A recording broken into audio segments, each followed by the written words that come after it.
It's always difficult to win an ACC championship, and each year is special because you always have a new group of guys that are involved in winning a championship. So despite the fact that we've won 6 in a row, they're all equally as important and special in their own right. And I don't think there's a more deserving team than the one that we have right now. They're looking forward to taking that next step, and they've done a great job preparing for the NCAAs. They're very healthy. They've come to practice every day with a purpose and an agenda to make themselves and everyone around them better. We spent a lot of time on our doubles, and certainly a lot of time trying to get as many sets as we can in singles, and it's been extremely productive, so I'm thrilled with the guys and what they've been able to do.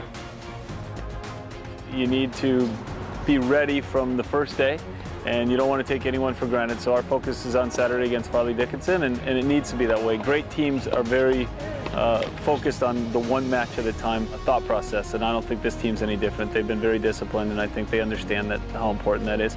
As far as Columbia goes, they're 40 in the country this year, right around 40. They've had a great year. They don't get as many cracks at some of the top teams, but they certainly can play with them. So we, again, have a great deal of respect for Columbia. They've done a great job this year. They've had an excellent season, and they got an at-large bid out of the Ivies, which has only happened, I think, twice in their program's history to get an at-large bid after not winning the Ivies. So it's a tribute to them and the depth of their team, and what a great season they've had. And of course, VCU, they've always been a powerhouse in collegiate tennis. They made the final back in 2000, and they continue to have some great teams that come through Richmond, and we'll no doubt be ready for VCU if we end up facing them. But right now, the focus is on Farley Dickinson, and we'll be ready to go on Saturday at noon. It's a building process. Every time that you're out here in these big moments and you provide that for your team and also the fans, it builds and builds and builds. And that's what we want to be about is an entire group, you know, both men and women here hosting, and build our fan base, continue to have a lot of people excited about our tennis, and most importantly, a great environment, a great reward for the kids as well to play in that kind of an environment.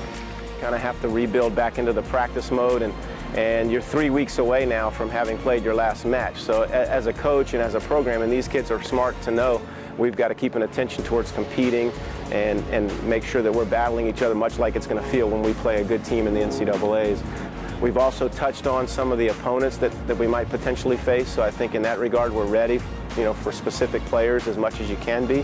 When you have a Farley Dickinson coming in, they've won their conference, so they earned that outright to be here.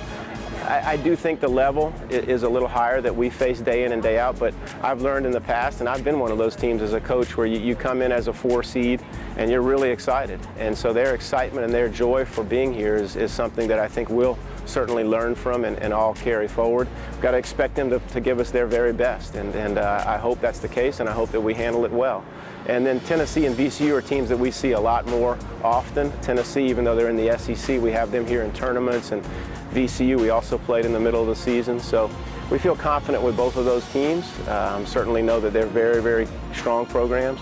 And most importantly, we've got to focus on Friday and make sure we take care of business against Farley Dickinson.